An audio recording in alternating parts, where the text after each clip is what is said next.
Again, welcome to today's presentation of Who Cares for the Caregiver. Before we start, my name is Caroline Levinson, and our speaker today is Lylie Fisher.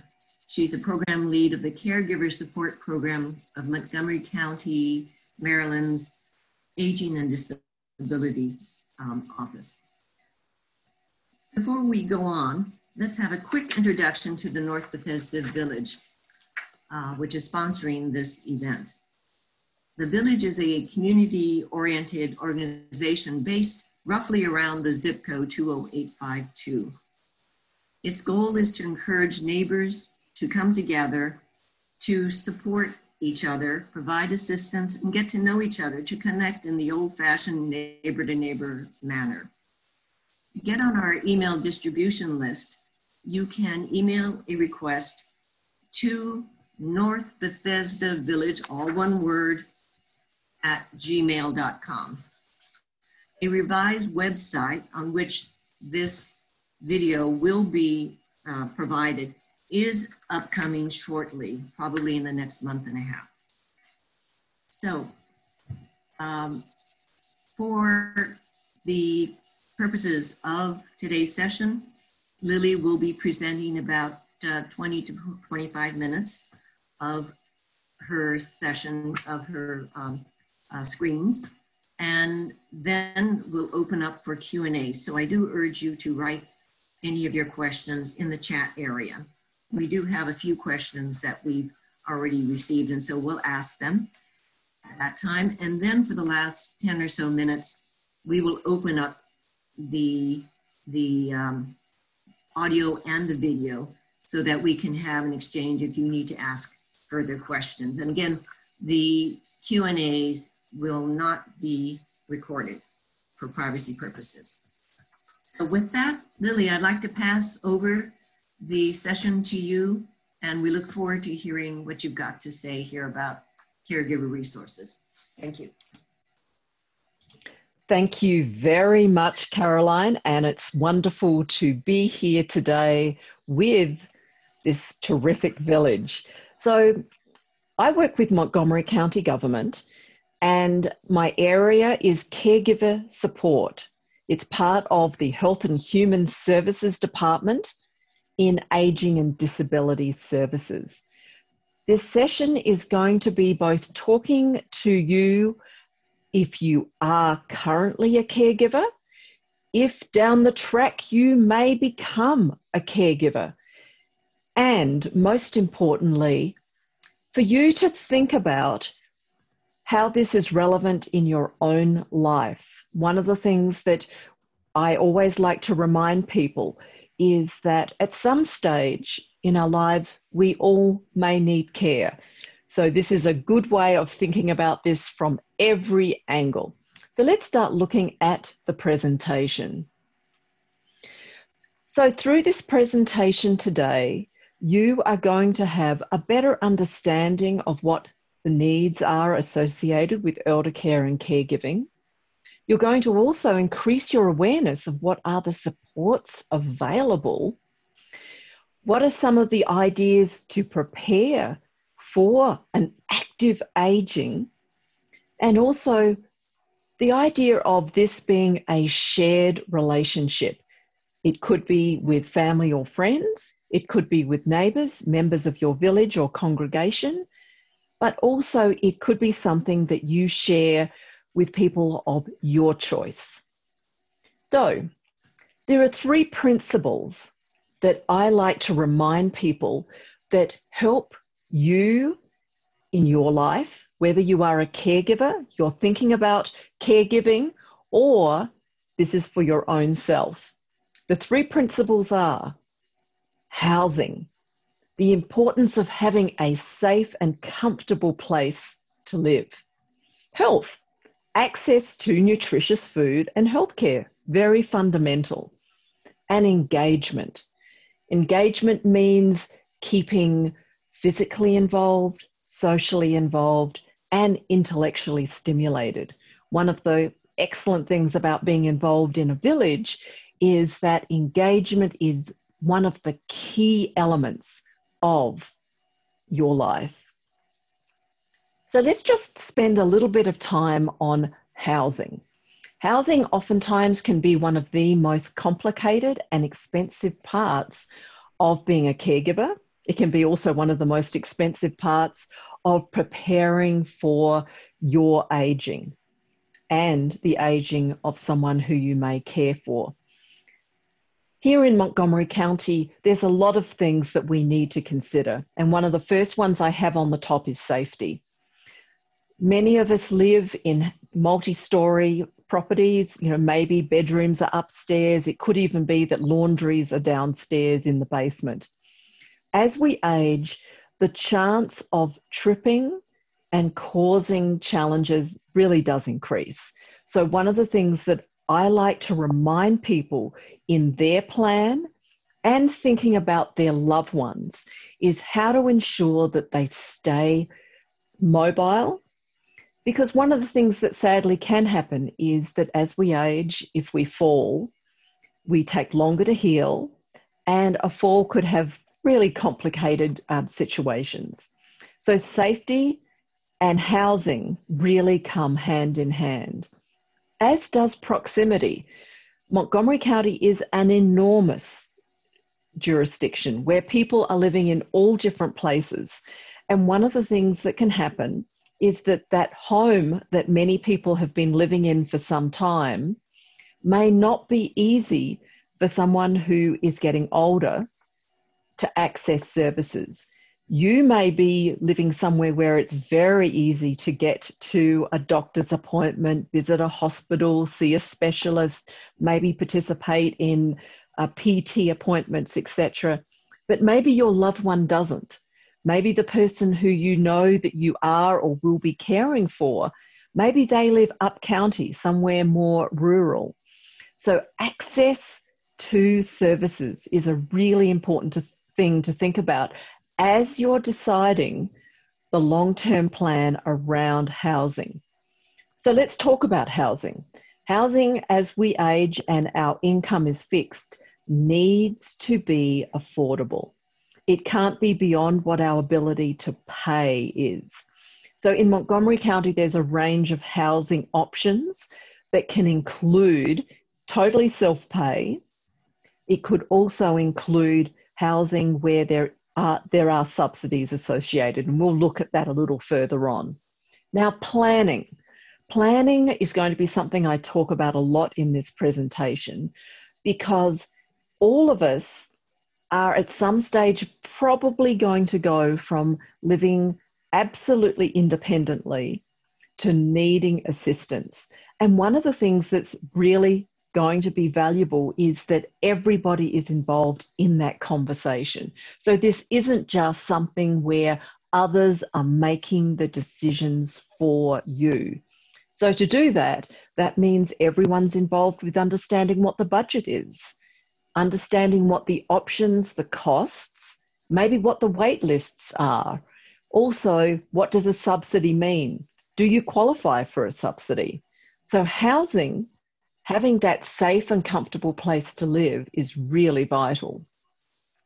So we talked about housing options, and we talked about that as being something where you need to plan. So let's look at what that means. So there's folk who say, I want to stay in my home. I do not want to leave my home.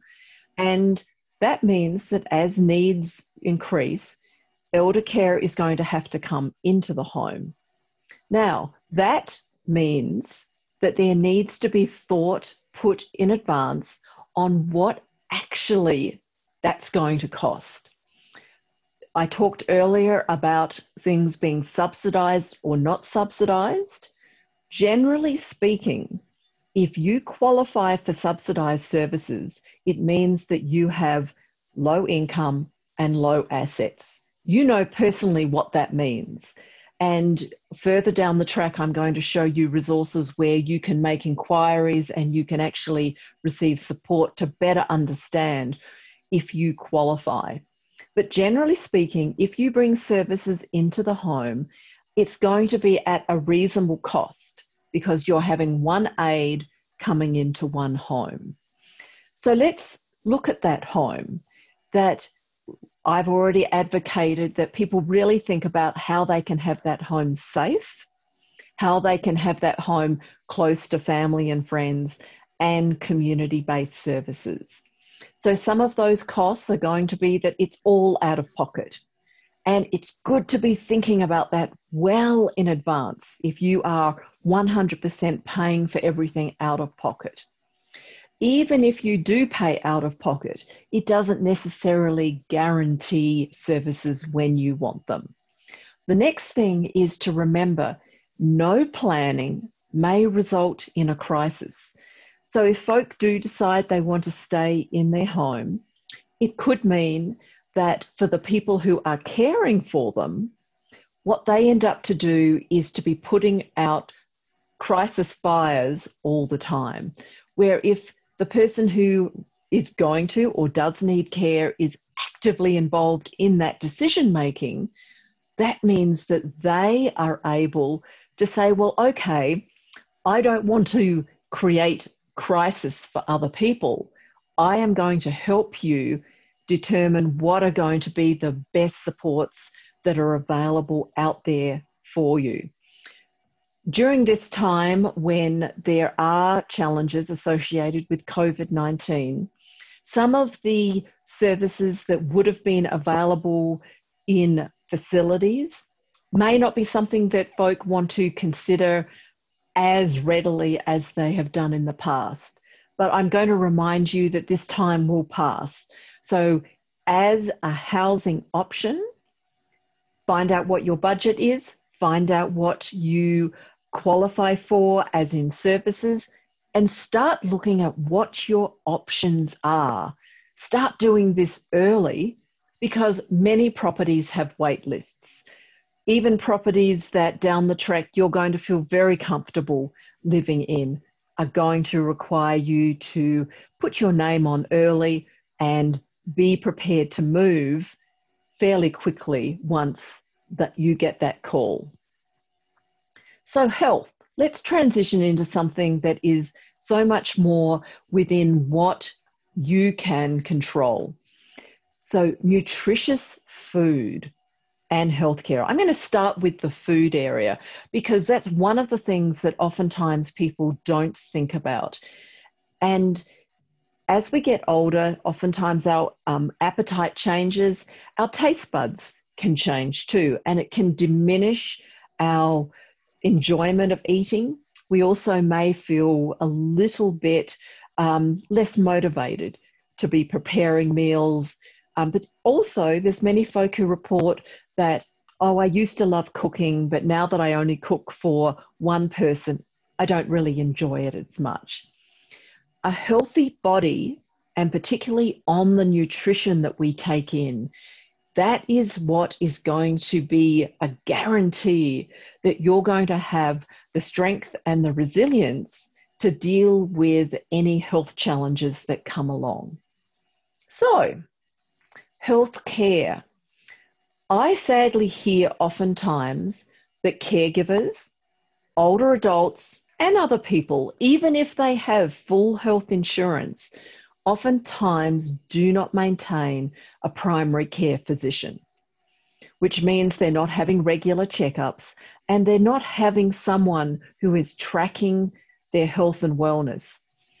The reason why you want to maintain a primary care physician is that that person is going to be able to treat your illnesses. They're going to be able to be looking at preventative medicine rather than, which sadly I hear folk do, is they just rely on rushing to emergency and having an ER workup if something's wrong. That may be good if there is a dire situation with a health crisis. The problem with ER is that they are not consistently able to be tracking someone's health. They are episodic. So that's where a primary care physician comes in. By having that physician, you are able to be regular checkups. You're also being able to look at an annual review of prescribed medications. Some medications may have become redundant. Some medications may need to be changed and some may not need to be taken the same frequency or at the same time of the day. Additionally, that primary care physician is able, when they're tracking your health, to be able to then do those referrals to specialists who are able to then treat presenting issues even when they're quite minor. So that means the ER is not something that you're having to take your loved one or yourself to. And I've listed here some of the very straightforward things that oftentimes are areas where I see people, if they do PT, if they see a gastroenterologist, if they see a gerontologist, if they get their eyes checked, if they get their feet checked, if they get their hearing checked, if all of those are being kept up to date, it's more likely that the older adult or you are going to be able to maintain your independence. Now, an area that I know that folk think about a lot is insurance. How am I going to pay for all of this? A little later in the presentation, I'm going to be stepping you through how you are going to be able to access both Medicare, Medicaid. Now, some folk took out long-term care insurance. If you're an older adult now, or you're caring for an older adult, it's really valuable to look into the legal affairs to find out whether long-term care insurance has been taken out. That surprisingly can pay for many in-home facility or in a medical setting costs. So that one of the ways that you can look into that also is by having someone assist you, and I'll be talking about that further along too. So engagement. You're a member of a village, and a village prides itself on helping to keep its members engaged, stimulated, connected. And the reason why I have included that in this presentation is because your nutrition, your health and wellness, and your physical engagement are one of the key ways that you are going to remain healthy, wealthy, and wise.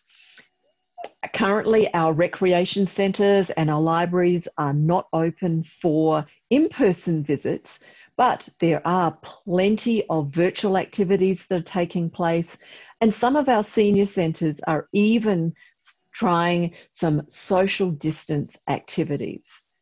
Don't let this illness, COVID-19, prevent you from keeping active. The county, the villages, and other organisations have a wealth of activities that you can do online. Now, you may not like doing everything online, but you can still use the telephone. You can still get up and go for a walk. You can read a book, and you can maintain your health and wellness by keeping yourself engaged. So let's start looking at some of the services and supports available to older adults and caregivers in the community. I work with Montgomery County Government, and our Caregiver Support Program has an excellent online portal for a whole range of resources that help older adults and caregivers. I've listed here the website for the county's Caregiver Support Program. It includes extensive resources where you can learn, you can discover supports that are existing, and many of these supports are still operating, irrespective of social distancing. Once again, I work for the county's Area Agency on Aging, and we have an Aging and Disability Services Resource Unit. The phone number is 240-777-3000. And this unit has a team of highly qualified staff who can help you determine whether you qualify for government assistance. It can also help register you for nutrition programs. It can connect you with caregiver supports. It can help you navigate some of those elder care and housing options we talked about earlier. As needed, if someone does qualify for government assistance, they can assist you with government applications. And this service is available in multiple languages. One of the things that many people also have is a loved one doesn't necessarily live in Montgomery County. That's okay. We can, through being part of the Maryland access point, we can actually assist you with other resources that are in Maryland or in other parts of the country. The number is 240-777-3000, and the hours are extensive. Monday to Friday, 8:30 to 5, Tuesday, Wednesday, Thursday, open until 7:30. Again, I talked to you about some of the resources that are available for caregivers. You can contact the county's Aging and Disability Services in person, but you can also look at our, as I mentioned, 24/7 access to caregiver resources, and we have a blog. The blog links you to our podcast series, our Engage at Home YouTube channel, and we list monthly activities that are freely available to family caregivers, to those that are caring for someone as a friend, or for you to really be thinking about what is going to be required down the track. The link is listed. Many folk do find it confusing. How do I manage my Medicare? How do I enroll for Medicaid? It can be complicated. And we have an organization here in Montgomery County that's part of the federal government's program, and that is SHIP. The details are listed here, and you can contact them and they will personally help step you through what are your responsibilities associated with Medicare. They can help you look at all of the enrollment actions that you need to take place at certain ages. They can also help you with understanding if you do qualify for Medicaid. So please take advantage of these options. They're free, they're part of the federal government's offering, and they're here in Montgomery County. In Montgomery County, we have a contract with the ARC of Montgomery County to provide respite care for families who have a loved one who lives with them. Our caregivers, our unpaid family caregivers really do put their effort, their time into providing care in their own home. And in Montgomery County, we then provide that caregiver with respite. That respite means that the ARC of Montgomery County will accept your application. There is no qualifier if you are caring for an older adult. And currently in the financial year 2021, you can receive up to 140 hours per year of respite care. The ARC of Montgomery County has a consortium of qualified licensed providers who have trained care professionals who then will be allocated to come to your home and maybe help with just simple things as helping your loved one get out of bed, have a shower in the morning or a bath, and get dressed and just get ready for the day. It could be as simple as an hour or two, a couple of days a week in the morning, or it could be longer as needed. The ARC of Montgomery County's respite services is funded by the county's government, and it is something that if you're caring for an older adult, there is no cost to you as a caregiver. It's an amazing service. It doesn't provide overnight care in the home. That will be done as needed within a facility. But one of the things it will do is that it allows caregivers, whether it means they leave the home or it means they just can get on with doing things that they have to do, but they can't get on with it if they're caring for someone who is frail. So the ARC of Montgomery County is an amazing program for respite for our caregivers. I mentioned earlier that for many of us, there is a need to find out what services are available, particularly if you are paying out of pocket. There are many people in Montgomery County who don't qualify for county services, and they would really benefit from having an elder care manager assist them with navigating some of the complications, particularly around elder care. It doesn't necessarily have to be something that goes on for more than a couple of hours.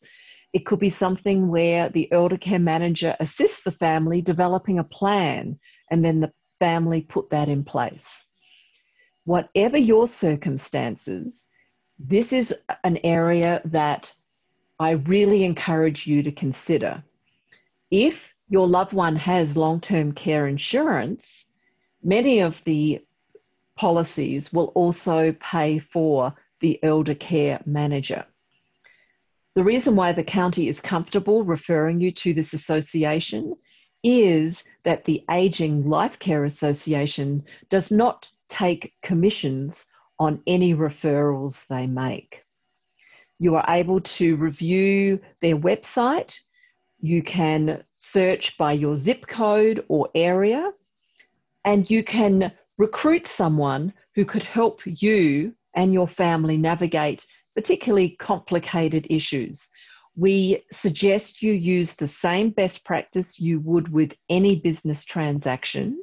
Make sure that you are clear of what the service is that you are asking for, how long it's going to take, and what your financial obligation is to pay for it. Nationally, the federal government has the Elder Care Locator. The Elder Care Locator is an excellent way of being able to look at a range of services, both in where you live, but also within the whole of Maryland or around the country. This is a free service. You are able to learn a lot about what are some of the opportunities for both caregivers and, most specifically, older adults in the United States. So as I finish off this first part of the presentation, I want to go back to the county's Aging and Disability Services. This is your first point of contact, 240-777-3000. The reason why we have this as being our single point of contact is that the team of specialists are able to start an intake process. They are able to keep track confidentially of what your needs are, and maybe as things evolve, that they're able to keep in contact with you. And as I mentioned earlier, they can assist you with any of the programming, any of the government assistance, plus also to connect you with all of the programs that are available in Montgomery County for older adults and caregivers. So I thank you for being part of this presentation. So Caroline, I understand that you have some questions. Yes. One question that came in is if you could talk a little bit about the technology that's available for caregivers to help them make sure that their loved one is not, or the person they're caring for, is not straying, and also helping to make sure that they're not in an emergency situation that they need to attend to right away. Excellent. Thank you very much. So I know exactly what you're talking about, and the county's Dementia Friendly America initiative has spent a lot of time on this. There are a couple of ways that if you have a loved one at home and you're concerned that they may wander off, there are simple little buzzer devices that you can get put on to doors. They're similar to what are in little shops. When you come into a shop, you'll hear a buzzing noise. Those can be purchased online. Anyone can install them themselves. They're not hardwired. They're usually plugged into the wall. And those are ways that you can keep a track of if your loved one during the day or night is maybe wanting to go outside. And it is a challenge when you are caring for someone who may have a propensity of wandering. The next thing are the alerts, these Medi alerts.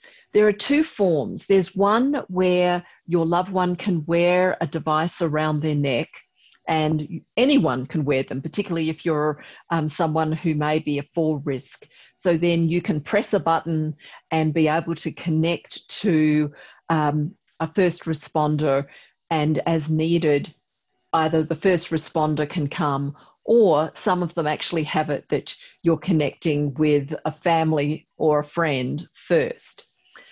Whilst we're on that point, before I move on to the next question, what I'd like to say to folk, if you do have someone who is starting to maybe wander from home, we really appreciate that that can be so complicated. If someone wants to wander, maybe any of the things that you could put in place may not be foolproof. If you discover your loved one is not at home, please call 911 immediately. Our first responders have been trained to have very strong abilities to engage with you and your loved one if they wander. So that means they're very sensitive to the needs of both the caregiver and the older adult. Additionally, if someone wanders, it is so important that the search begins immediately. You may discover your loved one has wandered, but they could have left the home a half an hour ago. And it doesn't matter how much you run around the neighborhood or get in the car, there is only one of you. But if you call 911, we can actually get every available officer who's in Montgomery County, which includes fire and rescue, to be helping find your loved one and to safely bring them home. Thank you. Connected with that, when you call 911, is there a charge if you happen to do it more than once in, let's say, a month's time? Is there something, because some people, I think, have a sense that they can't or shouldn't call, like it would be like an ambulance, that they would be charged quite a lot for the services? Okay, so I'm going to break that down into two things. If you actually are taken to hospital in an ambulance, that is a completely different charge. And that is something that it's worth anyone to be aware of what their insurance will pay for, what Medicare or Medicaid will pay for. But an ambulance can come to your home or place of residence, or if you trip in the supermarket, they can actually, the EMTs can provide you with care. But if you don't go off to the hospital in that ambulance, there's no charge at all. So don't be hesitant about calling 911. Additionally, if you call 911 and there's challenges with the person who you're caring for, it could be that they wander, and then by the time the ambulance comes, you find out that they wandered 3 doors down. We would rather you call us and that loved one is found immediately than you be concerned about worrying about if there's going to be a charge. There is no charge for calling 911, particularly in associated with, I can't find my loved one. My loved one maybe is acting disruptive.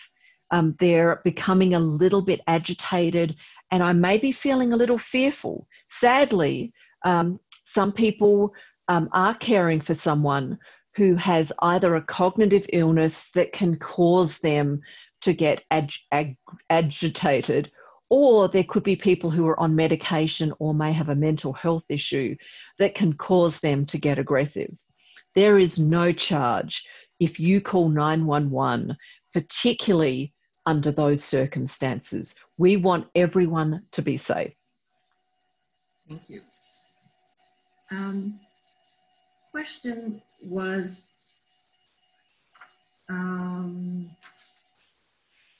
how to find a caregiver support group that is compatible with the care person's personality and situation. And there was an example that this person tried a caregiver group, and it turned out that most of the members had their loved ones in a care home. And so their situation was much different than the individual who was caring for the loved one in the home. So how can you search around and find a group that meets your conditions more than others? Totally understand that. And one of the things that I would suggest is firstly contact the county's Aging and Disability Services Resource Unit, 240-777-3000, and we can help you do some of that searching. The other thing is the county's blog. The county's blog is an incredible resource that has the broadest array of caregiver support groups, caregiver supports available in Montgomery County. I will send that link separately so it's easy to find. I also included it in my presentation. Holy Cross Caregiver Resource Centre is another great resource in Montgomery County for caregivers to find how to connect with others who are also going through the same experience.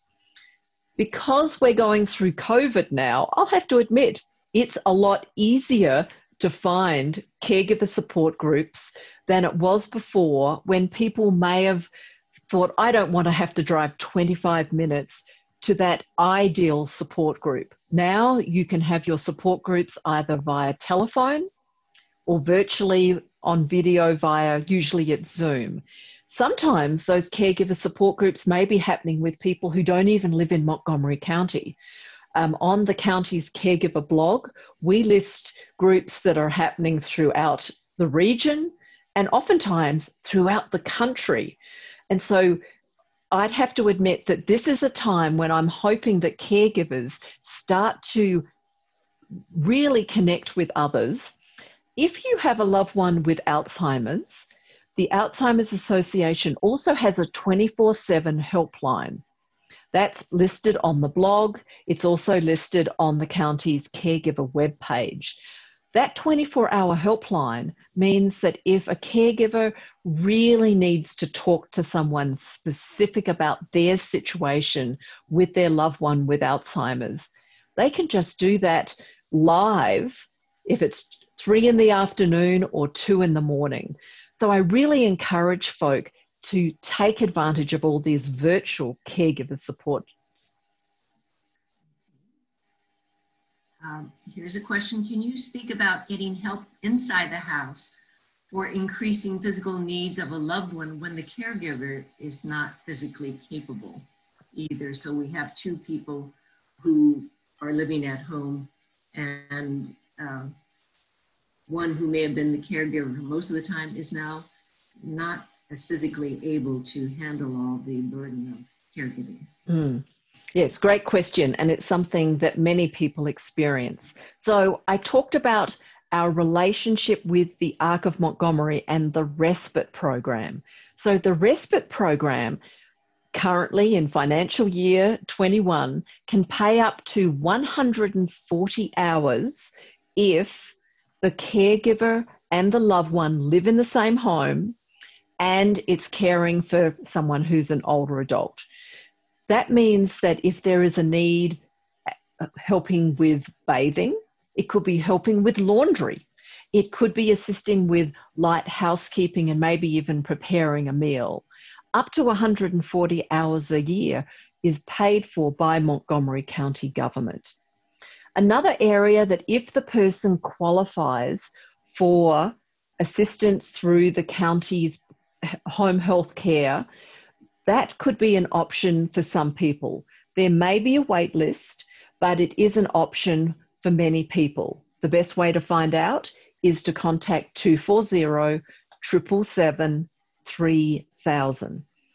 Now, there are folk who will be paying out of pocket, and there are many resources in Montgomery County that are provided by home care agencies.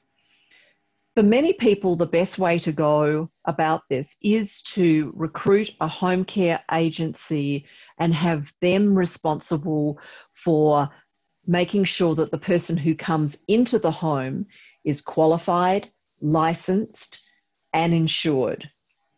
The best way to find out about what home health agencies are available in Montgomery County, once again, is to contact the county's Aging and Disability Services 240 777 3000. If a family is going to be paying out of pocket, they could also work with an elder care manager who could assist with that process. The ARC program, I think you said, does not provide overnight or during the night. Correctly. So if someone needs overnight care, we can use that respite care fund, and that is available within a care facility. Normally that would be in a nursing home level of care. Okay. I saw on one of your slides, the JCA was mentioned, and I was wondering if you could talk a little bit about some of their offerings. The Kensington Club program is a very good one, I know, for individuals with early dementia, but maybe you can talk about the other things, because I think they do also provide transportation services, et cetera. Very much so. And the JCA is in Montgomery County. It is a non-profit that is open to everyone. It is a Jewish community services organisation, but those of you who are not Jewish can also access their resources. As Caroline mentioned, there is an early dementia program that is a day program. It's an activity-based program called the Kensington Club.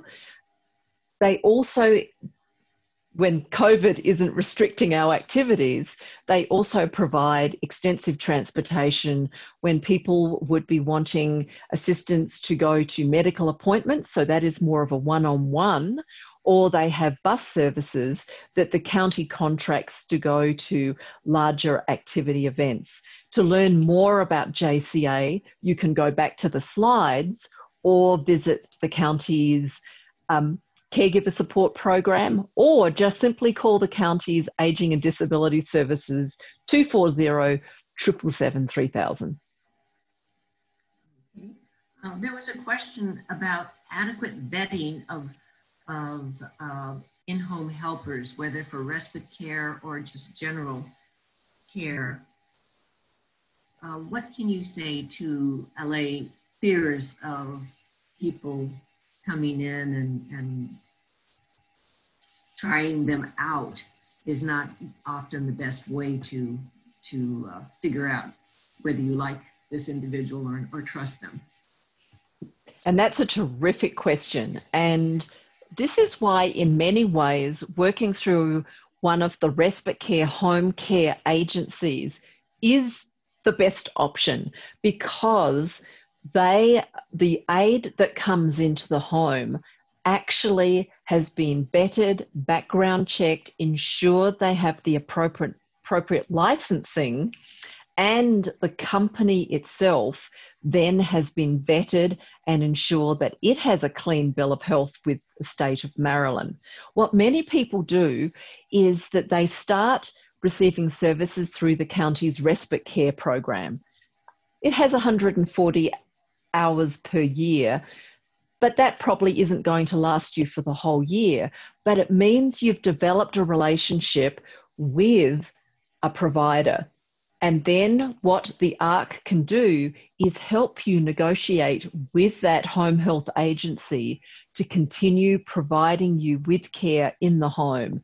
And it's a really terrific way to ensure that you're getting someone who is really going to have the qualifications and that clean background check before they even come into the home.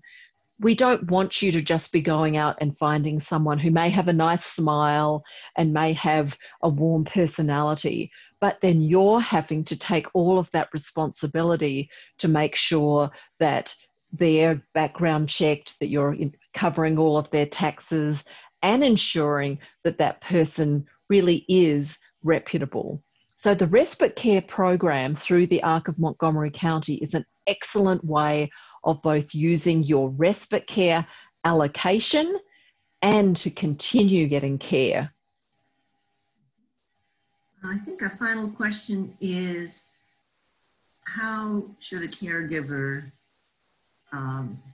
address an issue with their loved one or the person they're caring for when that person is agitated, maybe frustrated, even hostile?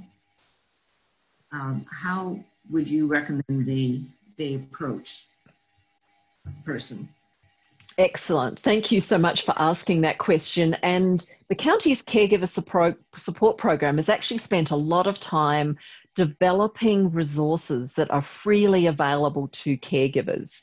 If you go to the county's website, if you go to our online YouTube channel called Engage at Home, you go to our blog, which also includes our podcast series. We have partnered with Jennifer Brush, who is an international Montessori and aging specialist, and she has provided us with a whole range of tools that help that caregiver be both prepared if their loved one does start to become agitated. But most importantly, what she is doing is helping you understand what to do if your loved one is having disruptive behaviors. Sometimes it can be a simple clue that your loved one is bored. It could be that the environment has become uncomfortable to them. It may be that they have an underlying health issue that needs to be addressed. In the series of videos and podcasts and Engage at Home YouTube programs, we actually help caregivers understand how they can develop simple activities that are at the level of someone who has, say, Alzheimer's or dementia. It can also help them have a better understanding of deciphering when their loved one does start to get agitated and have disruptive behaviors, to be able to dig into, this is what was happening at that time, or this is something that is unique in their environment and I can change it. The other thing that we always recommend, and it goes back to this piece that we talked about earlier about maintaining a primary care physician. Sometimes someone can start to have behaviors that can become very challenging because maybe they've got a new health issue that it may not be one that is easily recognizable, but maybe with some blood work or urine testing, you're able to find out that there could be something that could be treated in a very simple medical way. Additionally, if your loved one is starting to have behaviors that are ongoing, if you haven't already got in a relationship with a gerontologist. This is the time to do it, because it could be that there are very gentle medications that could assist your loved one to have their own ability to deal with some of the comings and goings of life. There's no cure yet for many of the cognitive illnesses that can cause disruptive behaviours, but there are ways that either as the caregiver that you can make adaptations to your home.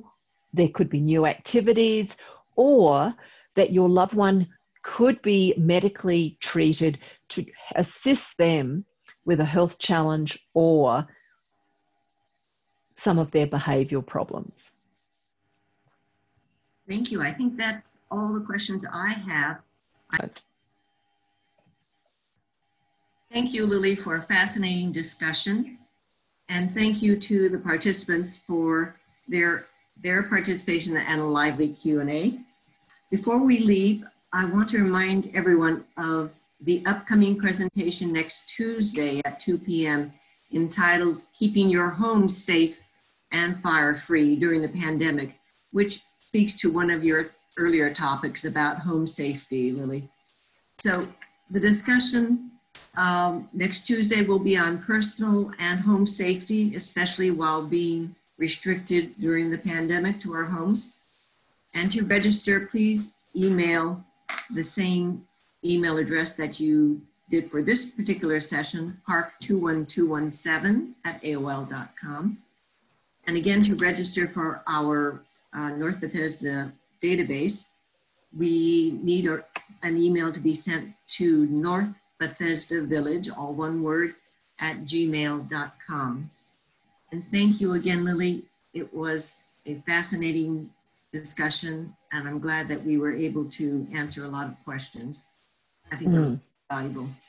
So, well, thank you so much. It's been a pleasure to provide this presentation for North Bethesda Village, and I will include links both in the presentation and in the YouTube episode, so people can easily connect to any of the resources I mentioned as part of my presentation. Great, thank you for that. And thank you, participants, for tuning in. We enjoyed providing this, and please, everybody have a safe and wonderful afternoon. Thank you.